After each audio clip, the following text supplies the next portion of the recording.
with a world. See it for what it is, eh? Try.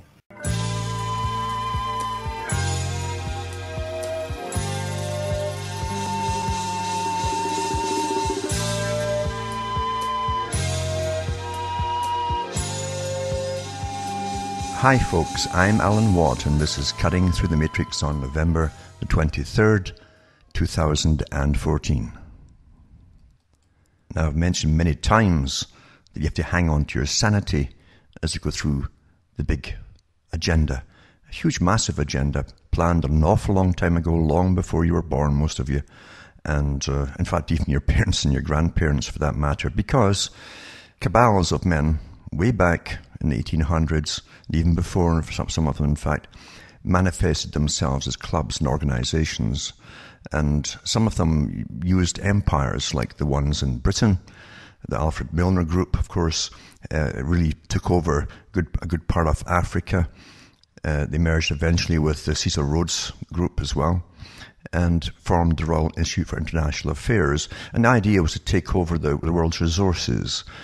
These were all banking families, really big banking families that were involved in doing this, but they were awfully active, and their sons took part in a form of massive deception, so that they could actually have the countries they wanted to take over appear to attack, and not always actually do attack, but appear to attack British settlers, for instance, so that the British Army would go in and pay. The taxpayers would pay for it all, of course, and they'd get the occupying group out, other countries, and take over. That's what they did in South Africa, in Rhodesia.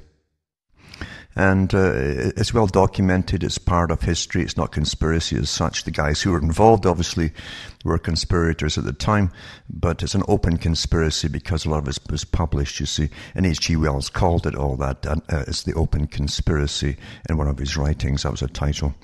But you'll find that Carroll Quigley, the professor, Georgetown University, who was way up there teaching diplomats across the world how to work on the ethnic groups and using anthropology, their study of their history, their cultures and so on, and how to take them over for this world governmental system, because Quigley was an elitist, and that's why he was picked by his masters of the Royal Institute for International Affairs and the branch in America called the Council on Foreign Relations, the same organization. So he talked about the techniques that would be used to take over the world, basically. It was too untidy for people who want to dominate the world. Individualism amongst the masses especially, where it simply couldn't be allowed because it caused problems when they wouldn't go along with governmental policies, and the governments were serving the masters of the money. So you understand that you can't have all these different masters and sub-masters down below. You've got to have one organization running the world, and they came up with the idea a long time ago through the Milner Group that they would take it over by deception, the whole world, but by warfare, basically. They would then send in their own boys, their own families. They would take over the ownership of diamond mines, gold mines, and eventually oil, etc., etc. And that's still going on today. They call it resource wars today from the Pentagon and other places. And Britain has been in partnership with the US on this policy for an awful long time. Awful long time, actually.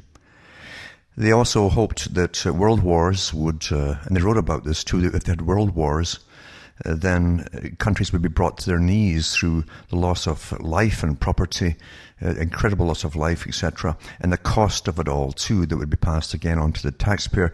And so they fomented wars to get wars going and get people on their knees till they say, please stop all this, let's have peace at any cost.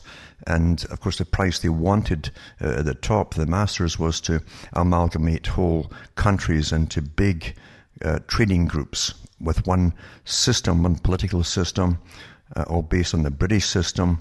And they would then have three main trading blocks in the world. They call it free trade. It's still ongoing today, of course, and the Middle East has been ravaged and into Asia with the wars, ongoing wars since Gulf War I, basically. Hasn't stopped.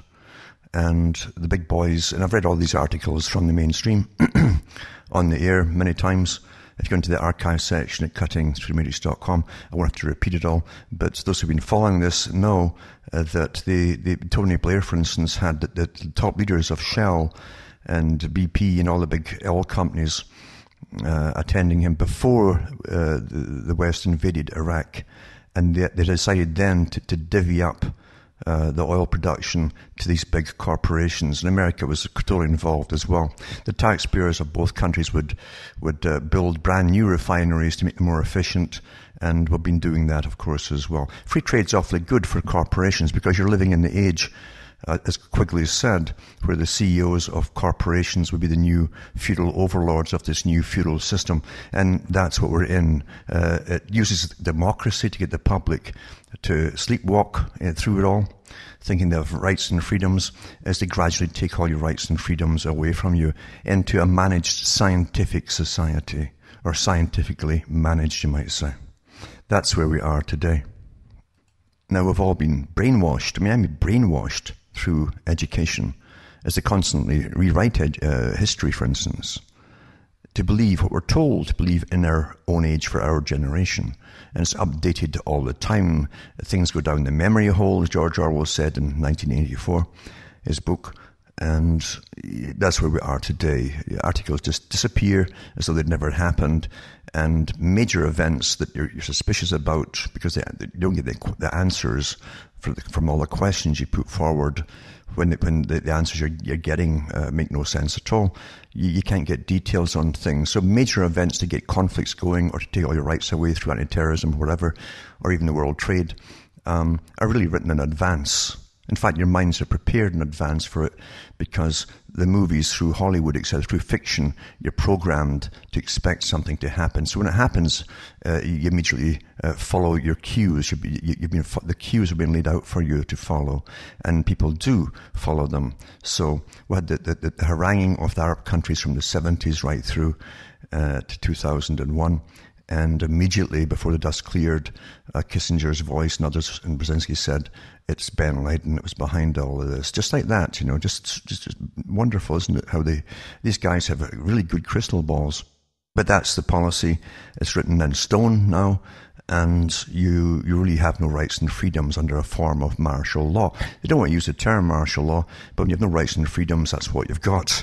It's quite simple. You don't need the term to be used to be living under it. In fact, through the 70s and 80s and 90s, what used to be called the old communist techniques and party lines and so on were started to be used by the so-called democratic parties to do with multiculturalism, the massive inflow of people from abroad, etc., to destroy the native populations of Europe, etc.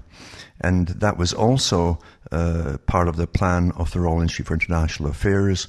Through free trade, they would basically bring in as much labour as they wanted to across borders, national boundaries. They were to do away with national boundaries, etc., and even do away with the nation altogether. And Von Rompuy at the EU talked about that about a year ago. It was the end of the nation state. So, we're simply living through a big plan, well-documented plan, actually, for those who care to read up on it. And you don't really need to know the fine nitty-gritty of the day-by-day blow. That's a caveat to an extent, or a canard, because you're misled. Your mind can get fried trying to follow all the little nuances, etc., of this massive program. You simply need to know the outlines of the basic agenda for everything to make sense to you. And there's no guessing about it, because I say it's been well written about by those involved at the very top.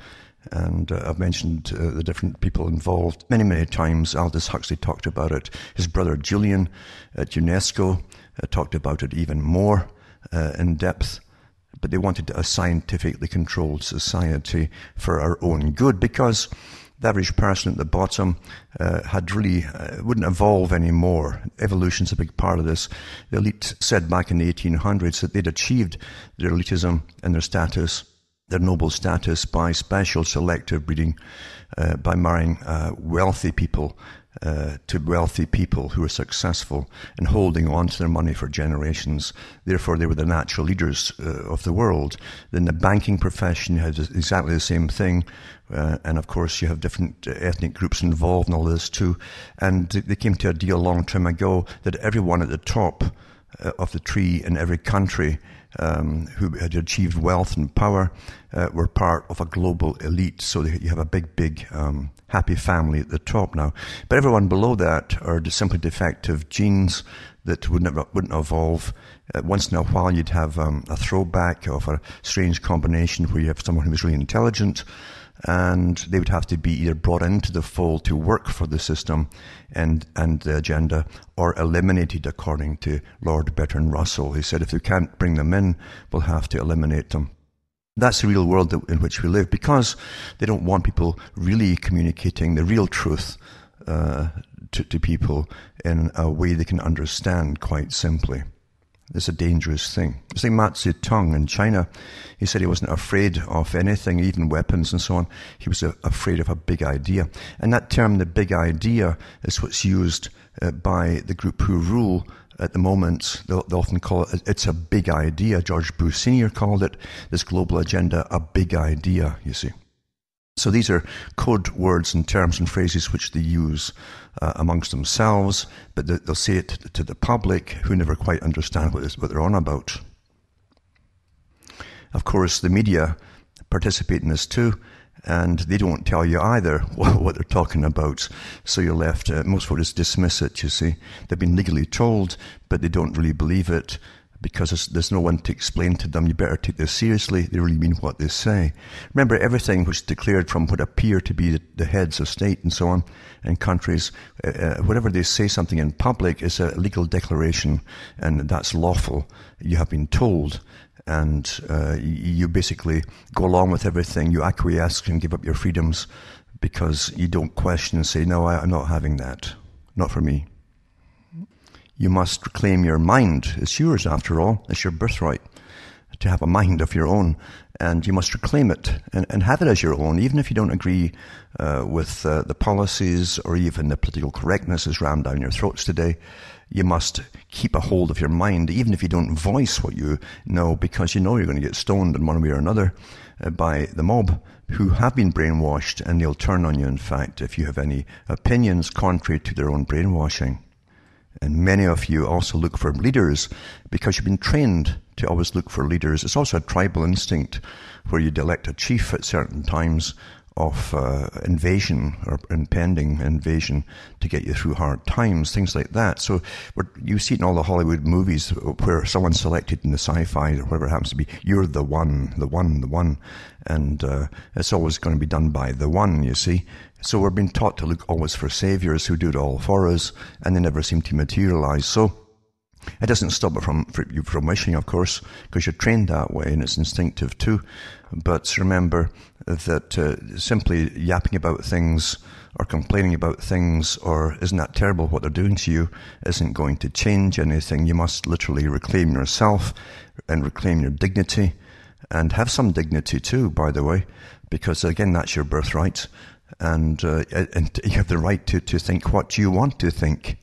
It doesn't matter how incorrect it is politically. After all, it's your mind and not your controller's mind. Don't have a controller. Think for yourselves. And therefore, you don't have to follow the so-called daily battle. It's not a battle at all, by the way, of people who simply expose, or keep your mind trained as though you're in some kind of race. If you look away, you'll lose the race or you'll die. It's like a horror movie. And I mentioned about the amygdala and so on, how it's activated during horror movies because you identify with the person who's running away from the monster. And if you look away, your life might be in danger. Subconsciously, that's how it really works. That's why folk watch even the most terrible horror movies to the very end, because your primitive part takes over for survival. And the same tech is used on Patriot Radio and things like that too. But the whole point of keeping your mind is to have some peace within your mind, and you're not going to get it when you're being terrified every day. It's not a battle as you think of it. It's been an ongoing agenda, believe you me. and all the ones at the top are on board with this agenda. No one at the top is not in step with the agenda. Even when you're given fake politicians, which are all fake as far as I'm concerned, who come out and say all the right things at election time and then do the opposite once they're in. That's the standard technique that's been used for way too long now, of course. And there's no recall for them when they don't fulfill any promises. And after all, why should you live on promises? And why should you live for other people to make things right for you? It's not going to happen. I mean, it really isn't going to happen. You have to reclaim your own ability, your own mind, and your own rights for yourself, because you have the right to live. And you have the right to live the way that you want to live, basically. It doesn't mean you interfere with other people or make yourself a darn nuisance like some psychopathic mogul on the way up. You have to be decent to people and reciprocate and kind, but at the same time you don't get stood on as your neighbour eyes your property. Now, property is a right and a necessity. Every creature in the world has somewhere it lives. And creatures don't pay taxes for that. They don't have to get engineers coming in and doing eco-tests and environmental tests to see if you can live there or not. They make their homes where they want to make their homes and where they must make their homes. And it's their home. And nothing else is going to get into that burrow, for instance, without getting his head bitten off. That's the way of nature. And if we're all part of nature, then you have those same rights. When crashes come, and the big boys, at the stroke of a pen, destroy the economy or crash your currency, whatever it happens to be, which of course is done over and over through the centuries. They plunder you at least in a major way, at least twice a century. The rest of the time they're devaluating it, because the corn of money, as it is today, is simply a printing press and someone who gives them the right to print up, and you pay the one who gives you the right back with compound interest. So every dollar or pound put into circulation already has an existing debt to it, so the value of it is lowered all the time. That's as simple as it is, actually. So therefore, you expect your silly little wage increase every year that doesn't take into account the actual real cost of living going up, but you're still trained to expect that. So the more numbers you have in your paycheck, the more you think you're doing okay. And it's not true at all. If you had £50 a week or $50 a week in the US back in 1900, you were doing okay, believe you me, and you could buy an awful lot for $1 or £1 back then, not a cup of coffee like today. So-called built-in inflation, or as I like to call it now, quantitative easing. But you definitely have the right of somewhere to live, because when they crash the economies, believe you me, the first ones who suffer are those who have incredibly ridiculous mortgages for their little home and their burrow, and those also who are renting as well, because the big boys who rent can make a killing during this time by getting rid of their tenants who can't pay the exorbitant rents that they're paying. And out they go in the street, and then the big boys can then re-rent at a higher price. Everything is a racket in the system of money, and the concept of money, as we've had it for a long time, is completely corrupt, and a complete con as well, by the way. A complete con. And that's the only way anything could change in that respect, is if a completely new money system was brought in, not with the same characters who've been running it for centuries and centuries, and not by outside people of government. And even then, if a government really took care of its own money like Canada used to do, people would infiltrate into politics and eventually get appointed over them, and you get the cabal there, because that's the way that money operates. It literally attracts the psychopath into the game. And he plays for keeps, and he plays to win, and he's utterly, utterly ruthless. But, as I say, if you don't have somewhere to live, it's yours, you're completely finished when things go really, really sour.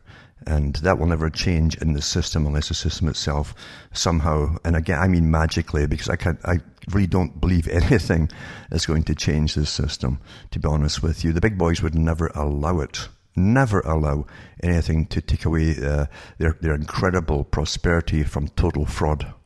It won't happen.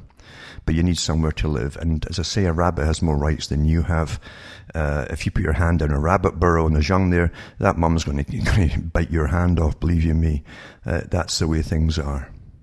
but not with people. You've been trained to be passive, to obey bailiffs and rules and laws, and unfortunately, your training overcomes, and your fear, of course, overcomes your natural rights.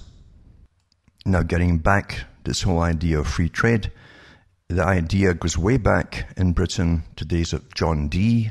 He coined the term the British Empire, BRY. He called it instead of British, but that was it. That was the language back then. And you could pick the spelling you wanted to. It wasn't standardized until much, much later. But he explained this to the royalty of his day. And he talked about free trade being a pillar of it. And through free trade, they could basically because free trade would never be free, by the way.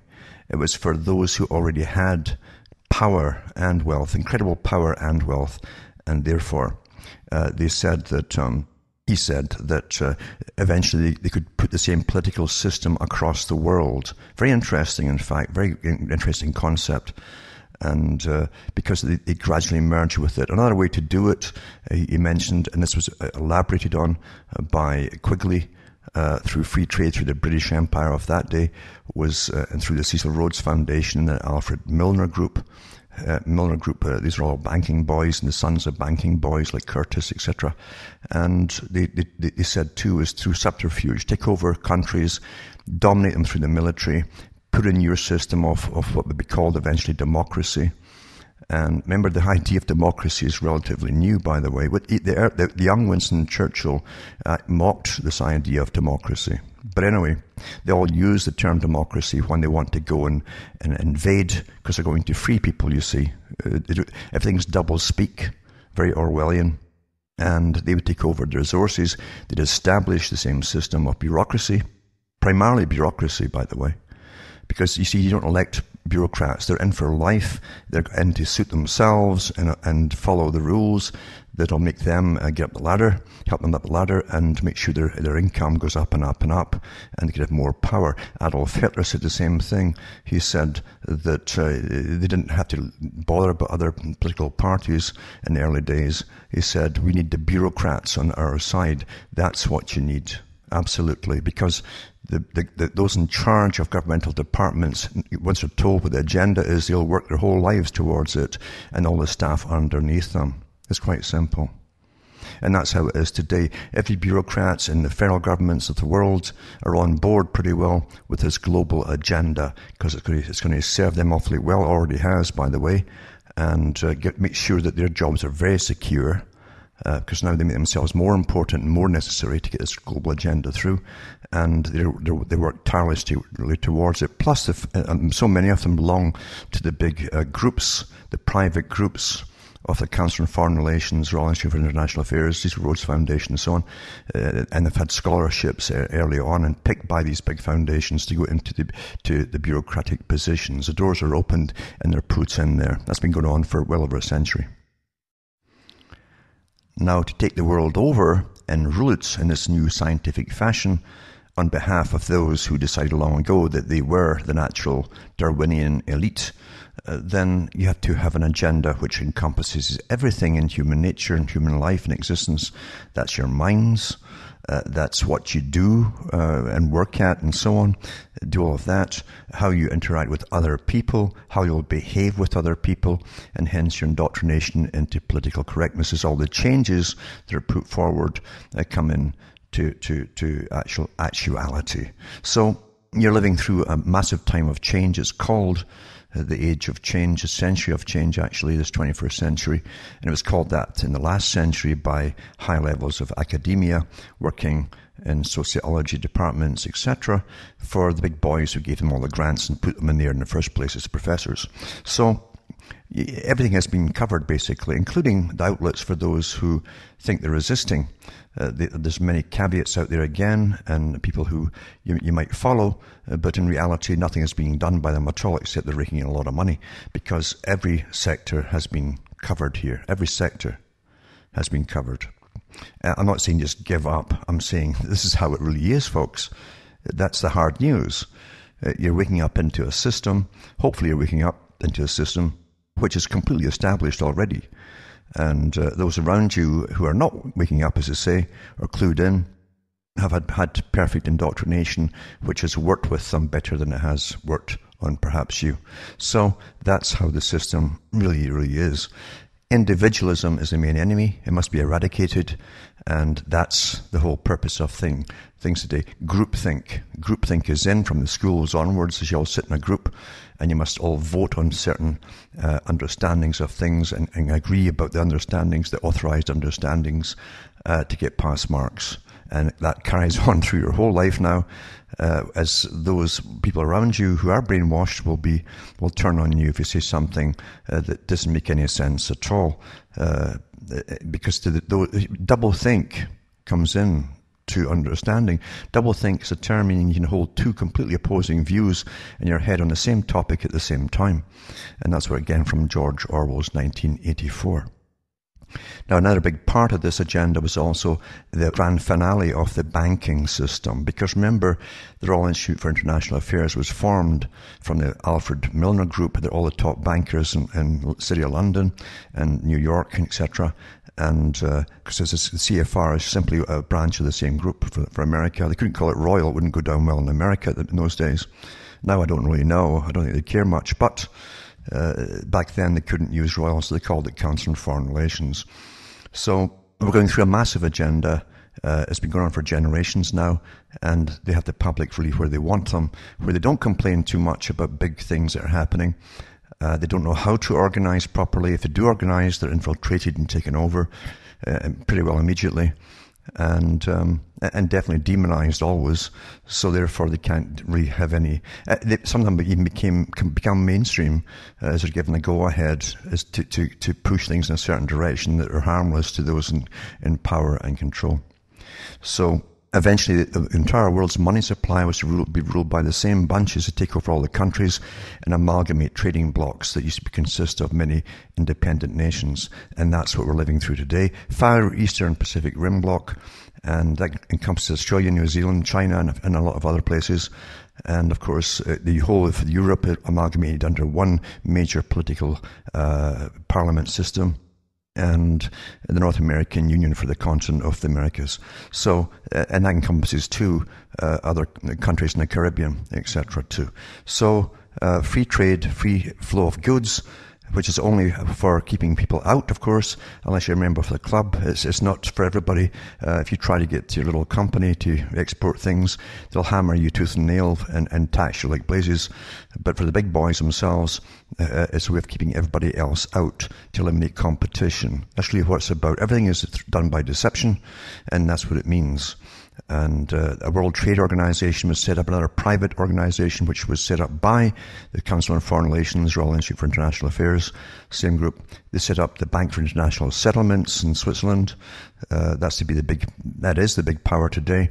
They set up the IMF, International Monetary Fund, private organization belonging to the same group again, and et cetera, and all the central bank employees at the top all belong to it too. So they've already pretty well sewn up the money system, but there's still got more to do with it, and that's why you're looking at more crashes as they amalgamate all the cash together and start devaluing some, or devaluing some, and bring other ones up to par to equalize them before the total amalgamation. But you need bank crashes in the meantime, and that's what I'm going to touch on just now, is to do with the incredible amount of preparation of put into the coming bail-ins, as they call it, where they rob your tax money and your saving money, actually, and your RSPs, and that all ultimately disappear as they crash the whole system, in order to bring in total power for the supreme rise of the supreme ruler of the Bank for International Settlements, the private organization at the top. That's where we are today. So here's some articles here I'll just touch on tonight that's really going on, affects you all. And there's one article here that says, it's from Bloomberg of all places, because remember too, it's like Albert Mackay. He wrote Encyclopedia of Freemasonry, but he said we never talk so honestly and openly as we do when we do in public. because the brothers understand one thing and the public really don't take much notice of it. They don't quite get it. But Bloomberg's coming out here, and here's how it works, you see, because the old Alfred Milner Group talks about the rise of their own banking system that would rule the politicians and rule governments and everything else. Everything is dependent upon what they call their money at the top and their right to create it and do with it as they please. So it says here that the banks to explain payouts to government job takers. Now here's the open revolving door policy of banks to government, governments to banks of higher level employees. It says the AFL-CIO, which is the nation's largest labour organisation, called on 7 Wall Street banks to explain why their firms pay an additional compensation to some employees who leave for high-ranking government positions. That's exactly what Quigley said that they would do, and they had been doing it back in his day, in fact. It says Richard Trumka, the group's president, sent letters to banks including Morgan Stanley, Citigroup Inc., Goldman Sachs Group Inc., and JP Morgan Chase and Company that asked for more information on how shareholders benefit when banks reward executives for taking government jobs, the AFL-CIO said today in a statement.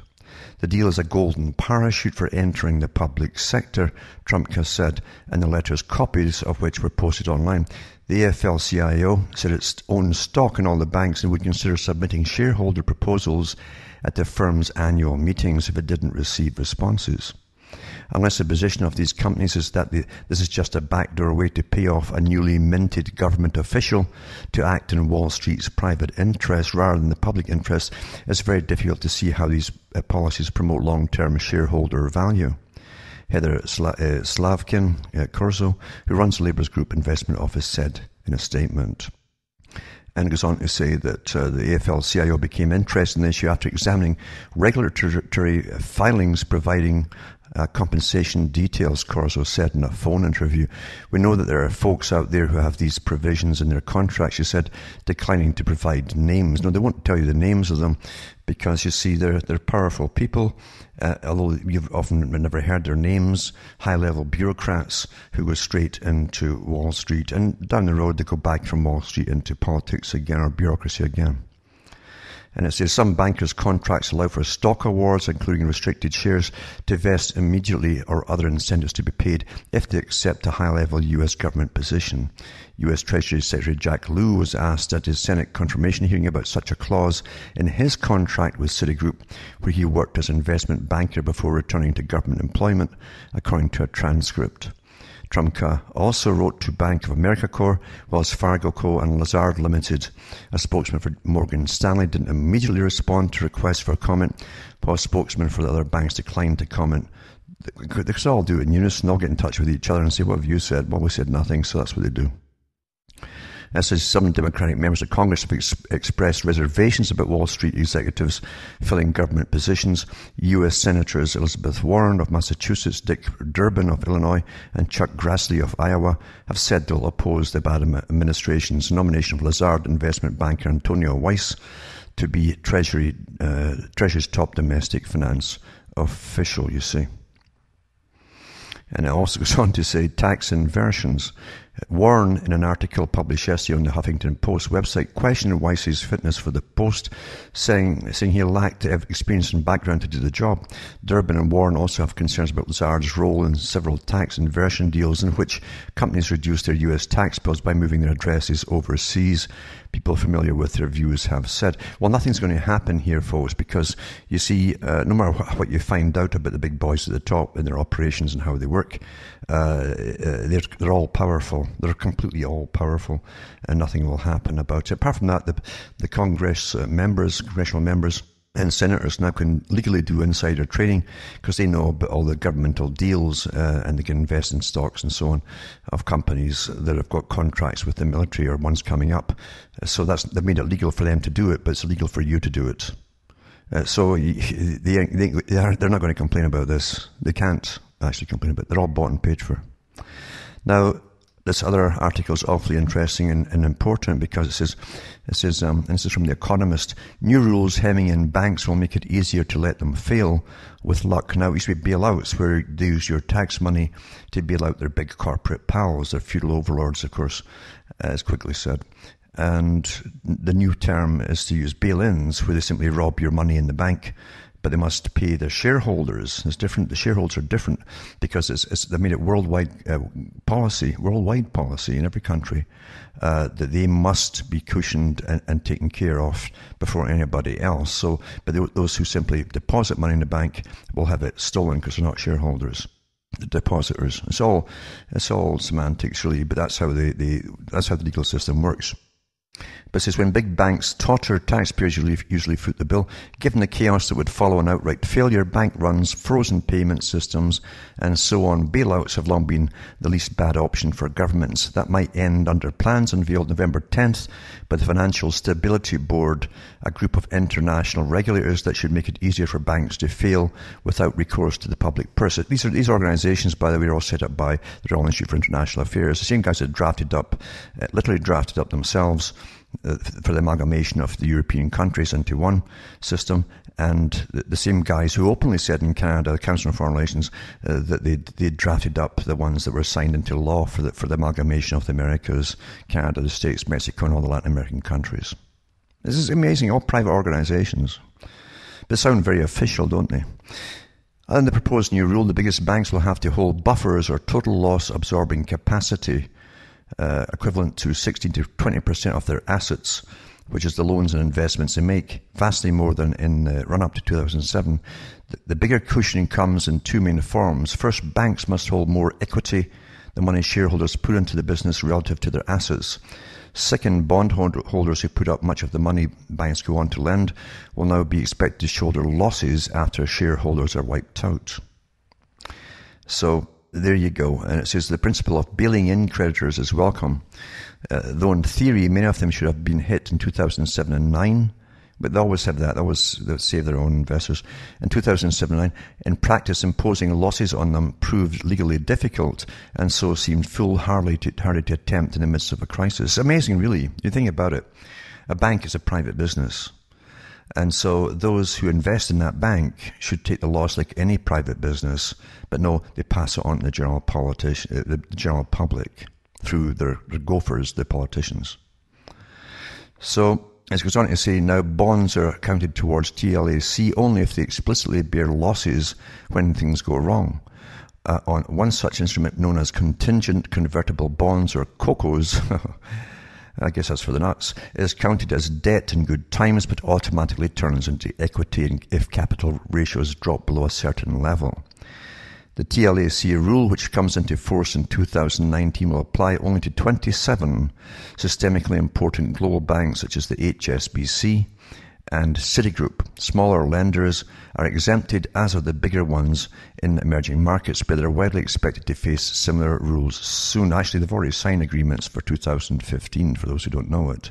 January 1st, 2015, they kick in for bailing in banks in your own countries. I read them on the air last year and this year.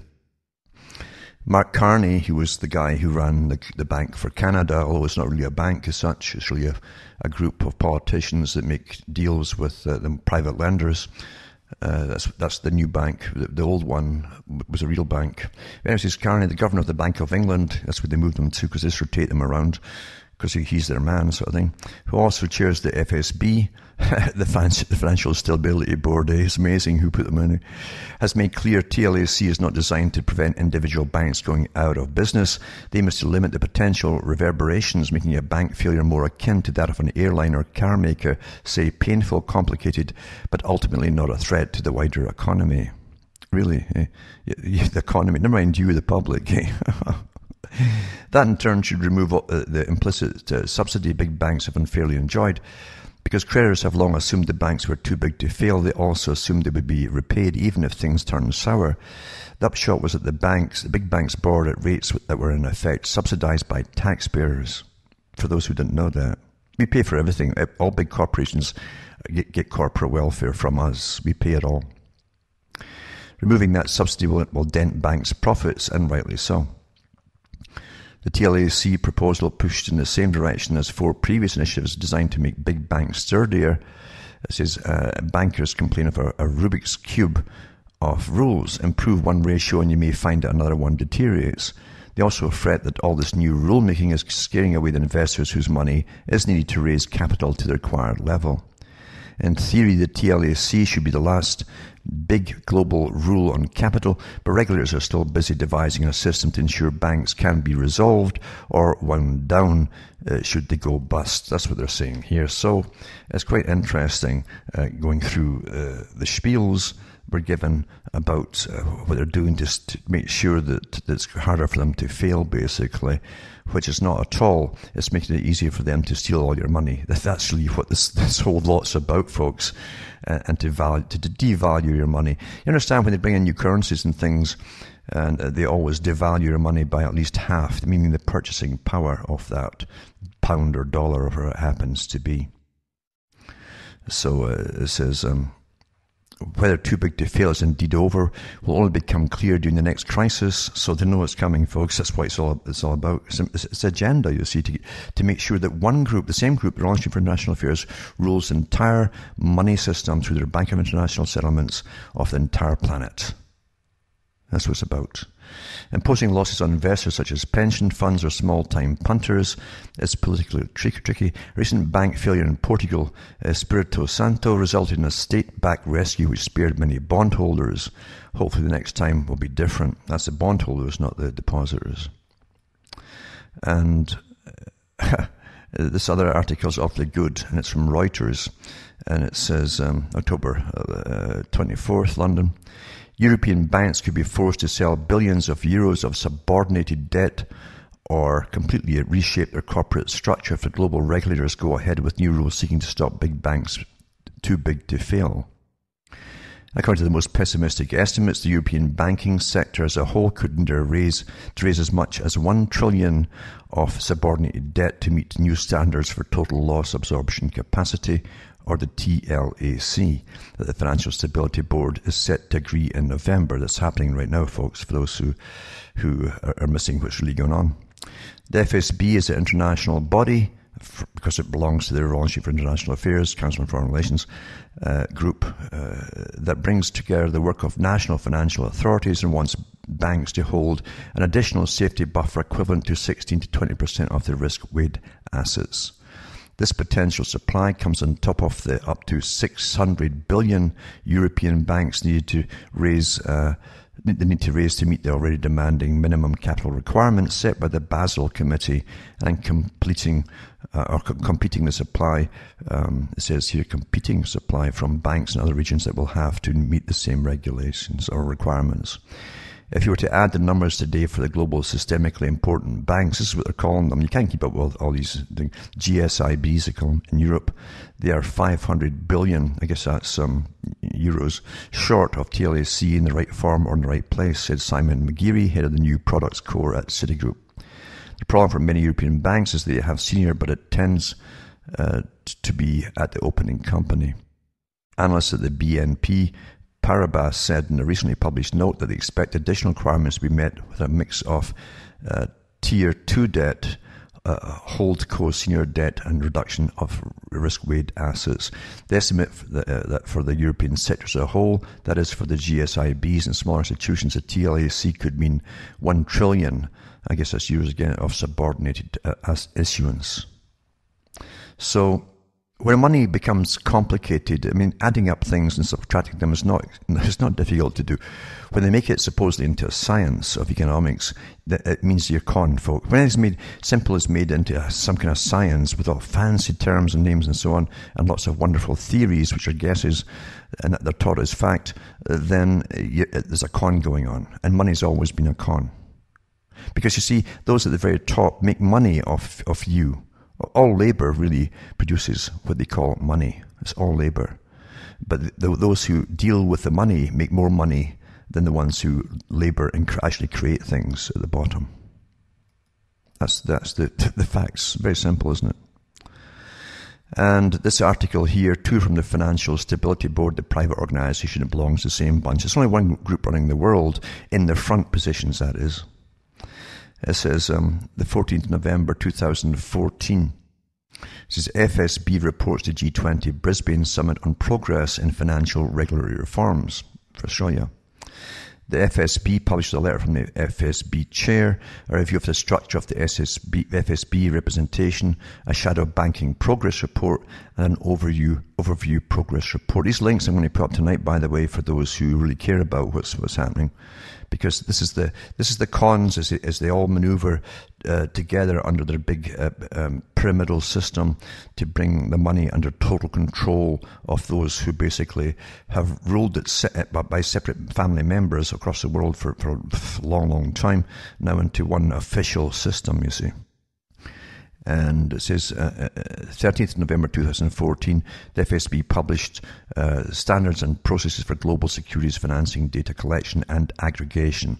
So all data collection of all finances across the whole planet, global securities financing data is happening right now. They amalgamate all information together using all the governmental systems and everything else, and small business systems, all going into one system.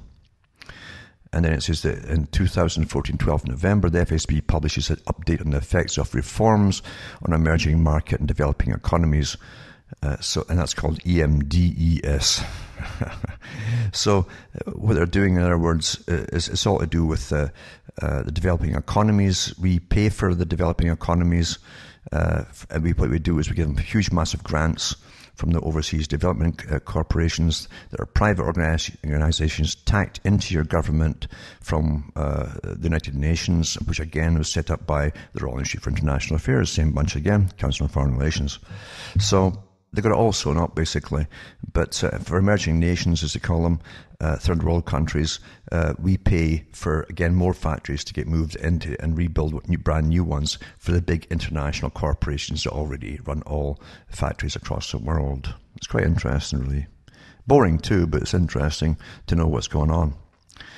And it says, in the 12th of November, the FSB reported G20 on progress in reforming resolution regimes and resolution planning. So it means in the reform of resolution regimes and resolution planning for the GSIFIS, you should turn out a whole dictionary for this stuff, and reports the initial results from the launch of the Resolvability Assessment Process, which is called RAP. Resolvability Assessment Process. And that's you get the RAP, eh? You get a bad rap. But it's all RAP's pretty bad anyway. But it says on the 11th of November, the FSB completes peer review of the Netherlands, so Holland is into it as well, and so on. They've also put another one out on the standards of total loss absorbing capacity. That's the TLAC for global systemic banks, and reappointment of chairman of the Financial Stability Board, etc. Mark Carney is the boss of that now. He was a chosen one a long time ago by his bosses, which were not Canadian. The FSB launches improved mobile-ready version of its website. So I'll put this up tonight for those who want to follow it, and I'm sure many will be copying it tomorrow and putting it out across the nets, or getting their lucky employees to do it for them.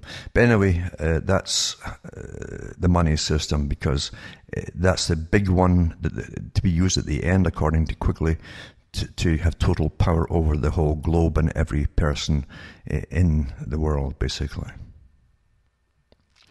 And this article 2 is from the Telegraph. Goldman Sachs supermarket groups must close 1 in 5 stores. Great, it's amazing. Goldman Sachs is into everything. They were the guys who also were employed and paid by governments who wanted to join the EU and the European group.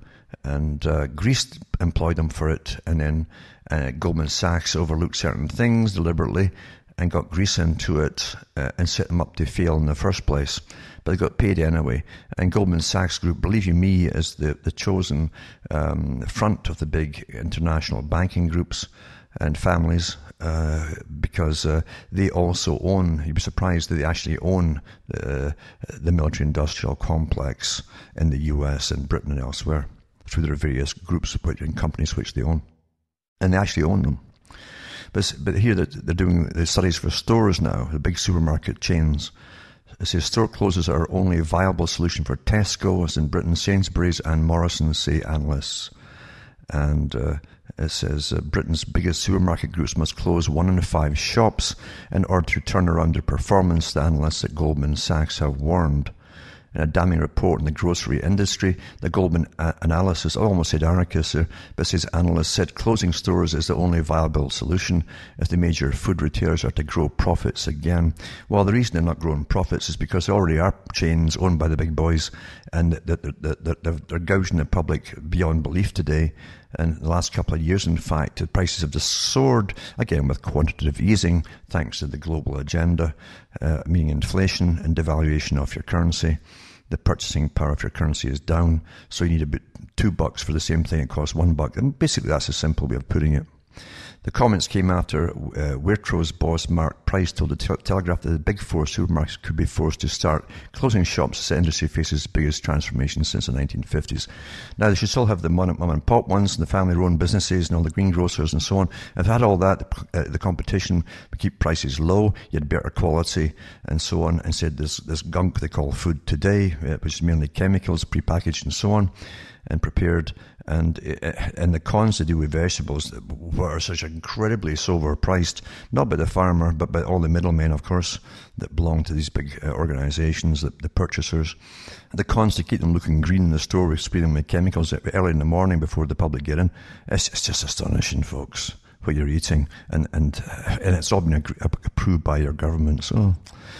But it says the shares in Tesco, Sainsbury's and Morrison's, the listed supermarkets groups, have already fallen by 50% over the last year as their sales have slumped.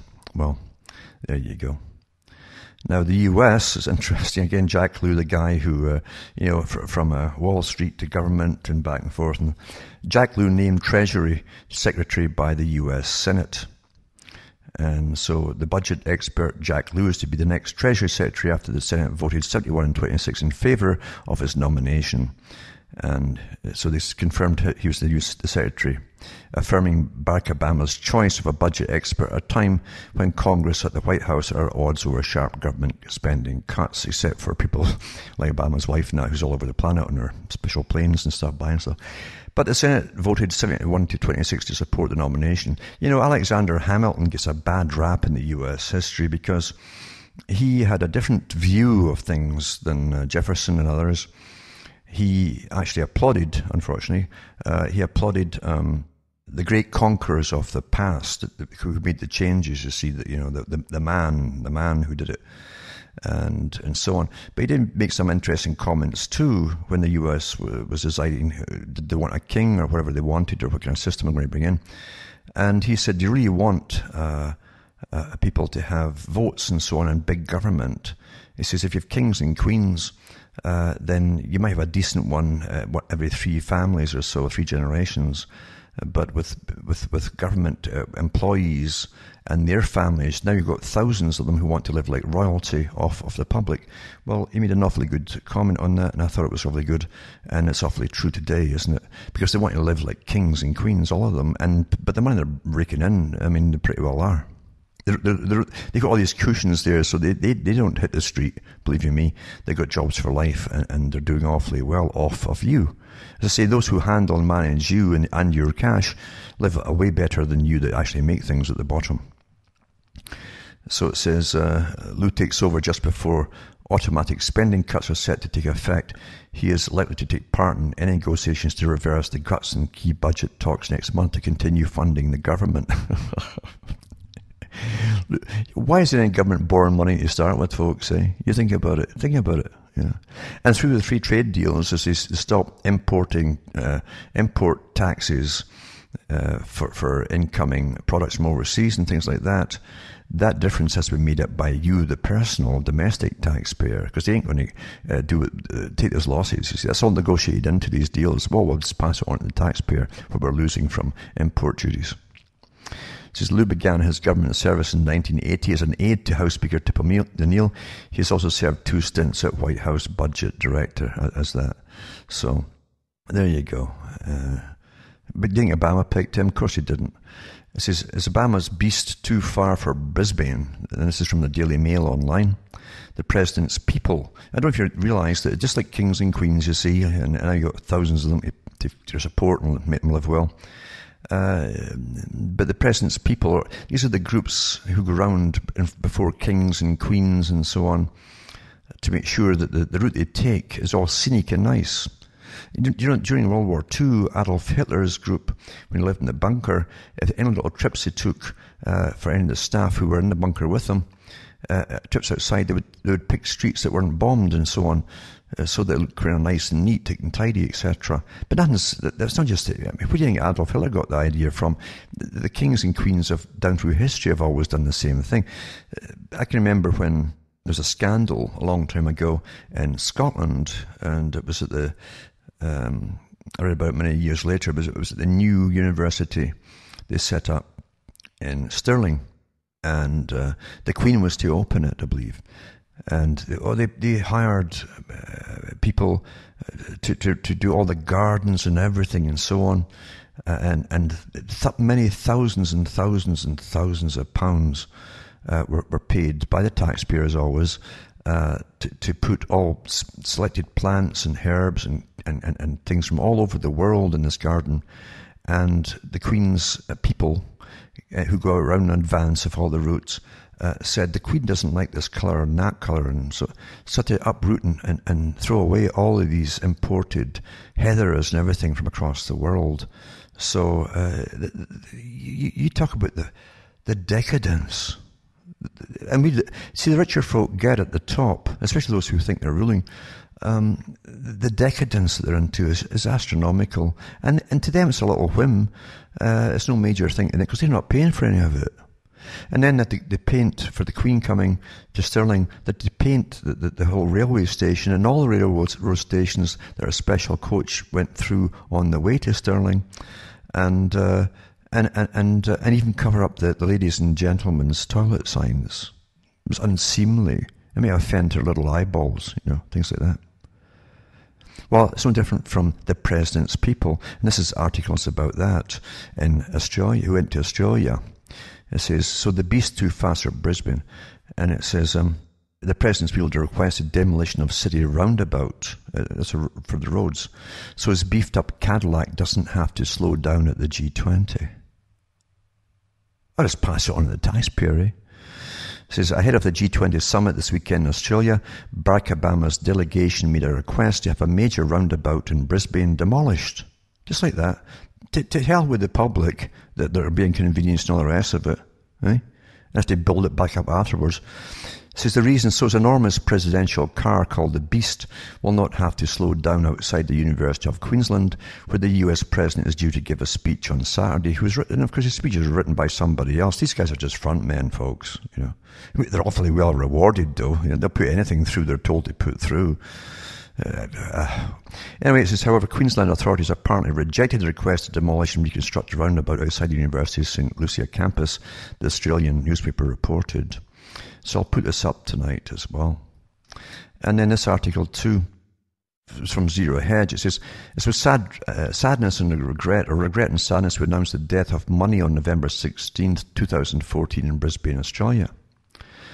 And it opens with from the actual cabaret called Money, the song Money Makes the World Go Round, and so by Candor and Ebb it says, a mark, a yen, a buck, a pound, a buck or a pound, a buck or a pound is all that makes the world go round. That clinking, clanking sound can make the world go round.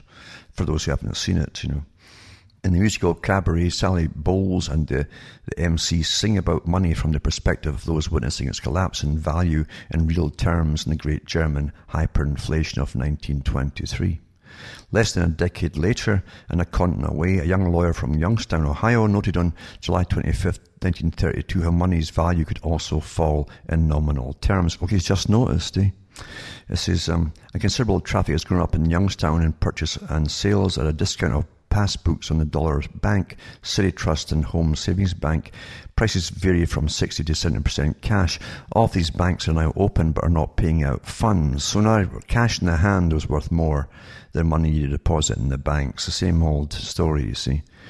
And it says, in Youngstown, the bank deposit, an asset previously referred to as money, and that's why they used to call it, you got money in the bank, had fallen. So what you had in the money, and money in the bank had fallen up to 40% relative to the value of cash in the hand. The G20 announcement in Brisbane, November 16th, will formalise a bail-in for large-scale depositors, raising the spectre that their deposits are, as many were in 1932, worth less than banknotes. It will be very clear that the value of bank deposits can fall in nominal terms. And it goes on to talk about it too. Money's been a racket since its invention. And all this is an idea, remember. A price is an idea, so they used to come up with stuff that was hard to get a hold of. So the big boys who wanted to run the early money system in ancient times, of course, made it silver and later gold as well. But silver was the main one, because most folk couldn't get a hold of it, so they made sure that they ran the mines, and they could manage the release of it. And another Article 2, one small step for the G20, a leap for the TBTF banks, again to do with Mark Carney, the Bank of England Governor and Chairman of the FSB, presenting the findings of the FSB earlier release on adequacy of loss-absorbing capacity of globally systemically important banks in resolution. This is a big one, folks. I mean, we saw what happened to Ireland, for instance. They wanted them on the IMF, because when IMF comes in, they run your policies in the country. They cut your welfare, they cut your healthcare, everything, to keep the profits and everything up too. But it's also because then they can rule you. So much for your democracy when a foreign group comes in and rules you, literally rule you. That's what they do. And this Article 2 is also from Zero Hedge, and it says, Wall Street stunned as Iceland dares to jail bankers involved in a 2008 crash. And it says, Wall Street bankers are staring agog at the headlines coming from Europe, where in Iceland, the former chief executive of one of the largest banks in the country, which was involved in crashing the economy in 2008, has been sentenced to jail time.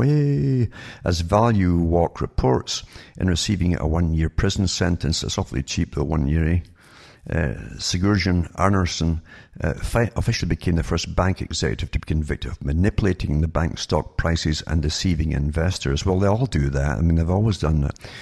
The creditors and the authorities between September 29th and October the 3rd, 2008, as the bank's fortunes unwound, crashing the economy with it. It appears he was as shocked by the verdict as Wall Streeters are. This sentence is a big surprise to me, as I did nothing wrong, he says. A good psychopath will always tell you that. It was likely all for the people's own good. Some thought it would never happen. It says, and he goes on through it in a more detailed story here. So when receiving a 1-year prison sentence, Sigurjón Arnarsson officially became the first bank executive to be convicted of manipulating the bank stock prices and deceiving investors. And it says, when it came to his guilty verdict, he says, what me guilty was the bank's executives responsible in learning of his fate. The sentence is a big surprise to me, as I did nothing wrong. Well, that's what they all say, you see. This is other Iceland banks executives also convicted. The Reykjavik District Court had lopped off 9 months of Arnarsson's sentence, saying they were suspended. Other banks executives involved in the situation were convicted, such as Ivar Gjördansson, the former director of proprietary trading at the bank, along with Julius Hidersson, a former broker at the bank. They each received 9 months sentences, and 6 of those 9 months were immediately suspended by the court. All pleaded innocent to the charges, as the fallout from the 2008 crisis continues to this day in the North Atlantic island and around the world. As a sign of thawing in the crisis, Reuters reported that earlier in the week, Landsbanki, the successors to the field Landsbanken, agreed to extend a deadline to restructure bonds to the end of the year. If a bond restructuring agreement is reached, it could help the government lift capital controls which are imposed due to the crisis. So it's quite funny, as I say, the cons that go on forever, in perpetuity. And when they pretend to fix things, it's not. It's so they can plunder you more down the road, folks. That's how it really works. Because remember, it isn't just cash they're after. They don't need cash at the top. It's total financial control which runs every part of your life. It's all finances. It's the biggest. The power of the purse have more power than armies. In fact, when the power of the purse says to the armies you can't get any more money for weapons and so on, they simply collapse, folks. Power of the purse was to kick in now, according to Quigley, and here we are, going through it all.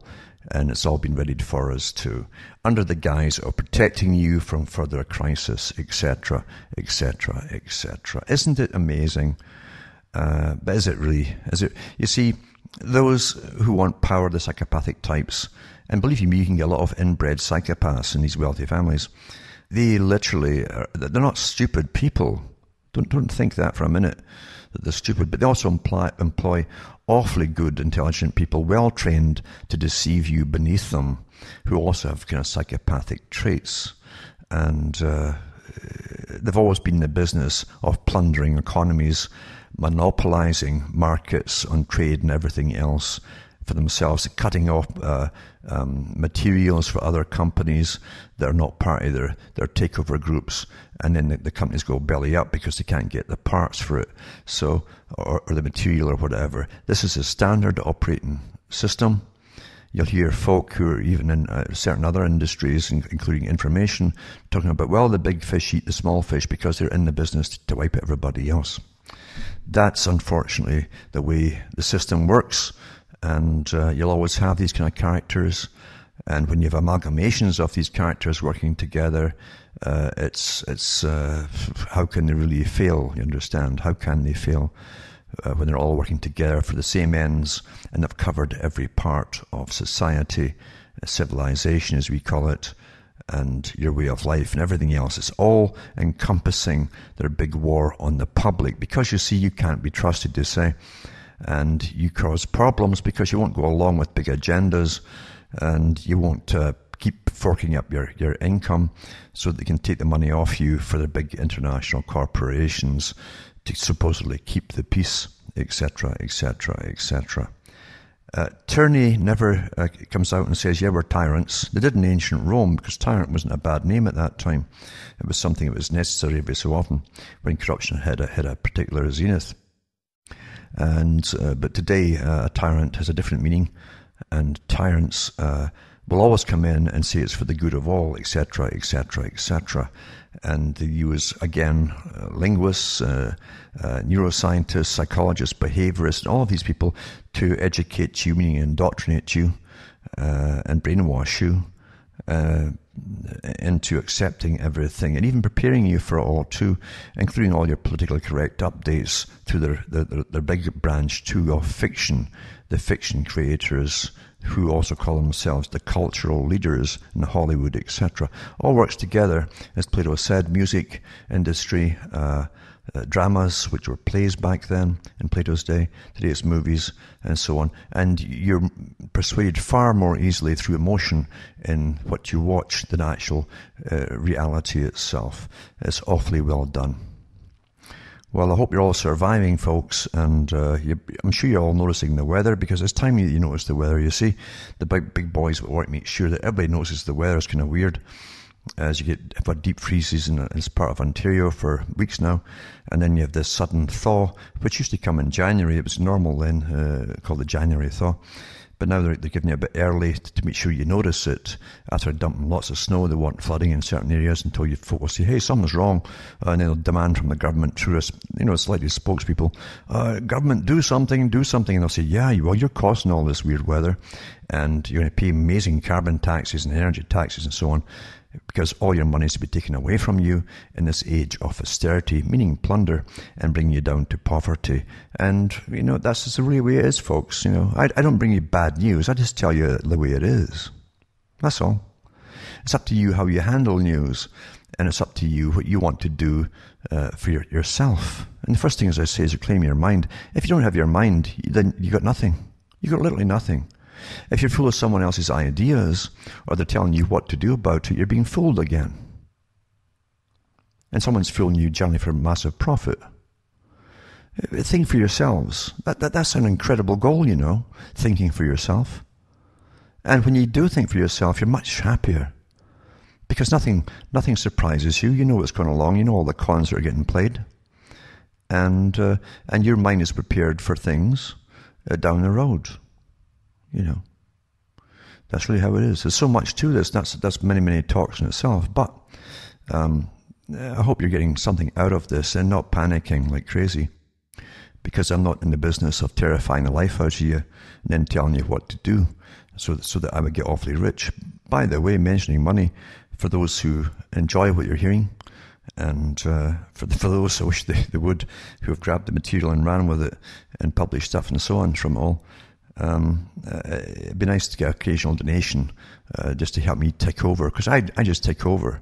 I could go the total opposite way and be big business, but I'm not going to do that, because that's not the goal of it. I think if you're involved in big business, and you get greedier and greedier and greedier, and you use all kind of dirty tricks to panic the public and sell things to them and stuff like that. And that's not what I'm really out to do. But apart from that, too, you get approached by the big boys, because whenever they sniff big money getting made too, they want a cut of it, and then they can help you along and get it up even higher, as long as you give your cuts off to them. The world is totally corrupt, and I think money is the key to promoting all kinds of corruption, unfortunately, because everyone's terrified of the usual things: poverty, homelessness, disease, friendlessness, no friends, things like that, because these are basic requirements: clothing, food, shelter, clothing, all these things. And when you're poor, you know what it's like. You don't want to be down there, believe you me. So therefore you're terrified of the basic things, and the big boys know it too. That's why they're always telling you to be aware of the basic things. You might lose them all, you might lose them, and terrify you. And that's why you'll work hard and stay in your rotten jobs, etc., as they fleece you with more taxes and everything else and devalue the currency. So you're not going to win by even obeying them. It can't happen. It won't happen. It's not meant to happen. They factor everything in. But you can reclaim your mind, and that's a pleasure in itself. It doesn't mean you'll be awfully full of friends across the world, but you will have peace of mind within yourself. And once in a while, you'll meet someone who's of an similar ilk. And Plato said it himself: if you meet 4 or 5 people in your lifetime and influence them, you've done an incredibly good job. And if you've got 4 or 5 friends throughout your life, that means you don't have them all at the same time, generally. You've done awfully well, too. Today, everyone's been fooled by, their friends on Facebook and friends, all that nonsense. It's all nonsense. It's not real. It's not real at all. Because in this system of corruption, when you're wiped out financially, you're on your own. You're on your own, folks. There are some groups that handle it better, because they saw this in the Middle Ages and so on. The Mennonites that came out of them, different ones like that. But they realized the cons that went on with cash and money and lobbyists getting kings to put laws through, so you had to buy all your tools for agriculture from one massive company. Things like that. That happened, And that's why a lot of these groups formed. And they decided to make all their own stuff themselves, be totally self-sufficient. And down through the ages, they would always be able to survive, be self-sufficient. There's not enough of those particular types of groups. Really not. Everybody else, though, who thinks they're free and freer than the Mennonites, are actually over a barrel, because everything they need comes to them if they buy it through this thing called money. There's never the same value one day to the next. What a joke is that? But I say, you can help me out, folks, because I've got bills here myself. As long as I get my bills paid, I generally say I'm doing pretty good when I get them paid.